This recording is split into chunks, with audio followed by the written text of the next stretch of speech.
ഇന്ന് നാം ഡൽഹിയിലെ ഏറ്റവും മനോഹരവും ശാന്തത നിറഞ്ഞതുമായ ഒരു സ്മാരകമാണ് കാണുന്നത്. ഇതിൻ്റെ പേര് ലോട്ടസ് ടെമ്പിൾ. 1986 നിർമ്മിച്ച ഈ ക്ഷേത്രം ബഹായി മതത്തിൻ്റെ ആരാധനാലയമാണ്. താമരപ്പൂവിൻ്റെ രൂപത്തിൽ നിർമ്മിച്ചതിനാൽ തന്നെ ലോട്ടസ് ടെമ്പിൾ എന്ന ഇതിന് പേര് വരികയുണ്ടായി.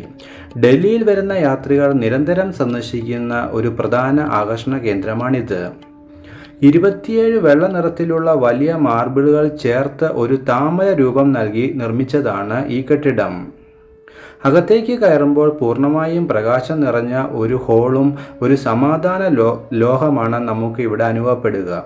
ഏതൊരു മതത്തിൻ്റെയും ചിഹ്നമില്ലാത്തതും ഭിത്തികളിൽ അലങ്കാരങ്ങൾ ഇല്ലാത്തതും ആണ് ഇതിൻ്റെ ഒരു പ്രത്യേകത.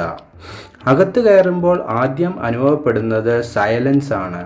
ഏതൊരാൾക്കും ഇവിടെ ഇരുന്ന് ധ്യാനം ചെയ്യാം, പ്രാർത്ഥിക്കാം, മനസ്സ് ശാന്തമാക്കാം. ഒന്നും കേൾക്കാൻ ഇല്ലാത്ത നിശബ്ദതയാണ് യാത്രക്കാരെ കൂടുതലായും ഈ ടെമ്പിളിലേക്ക് ആകർഷിക്കുന്നത്. ലോട്ടസ് ടെമ്പിളിനെ ചുറ്റിപ്പറ്റി വലിയൊരു ഗാർഡൻ ഉണ്ട്. പച്ചപ്പുള്ള പാതകൾ, ചെറിയ കുളം, സുന്ദരമായ വാക്ക്വേ എല്ലാം ചേർന്ന് ഒരു നല്ല അന്തരീക്ഷം സൃഷ്ടിക്കുന്നു. ഇവിടെ മതഭേദം ഇല്ല. എല്ലാ മതക്കാർക്കും ഒരുപോലെ ഇവിടെ പ്രവേശിക്കാം. ഇത് യൂണിറ്റി ഓഫ് ഓൾ റീജിയൺ എന്ന ബഹായി സന്ദേശത്തിൻ്റെ പ്രതീകമാണ്. അതുകൊണ്ട് തന്നെ ലോകത്തിൻ്റെ പല ഭാഗത്തു നിന്നും വലിയ ആൾക്കൂട്ടം ഇത് സന്ദർശിക്കുവാൻ എത്തുന്നുണ്ട്. ലോട്ടസ് ടെമ്പിൾ കാണാൻ ഏറ്റവും നല്ല സമയം ഈവനിംഗ് ആണ്. സൂര്യാസ്തമയത്തിൽ മാർബിൾ തിളങ്ങുകയും മുഴുവൻ ക്ഷേത്രവും സ്വർണ്ണക്കൊടി പോലെ തെളിയുകയും ചെയ്യും.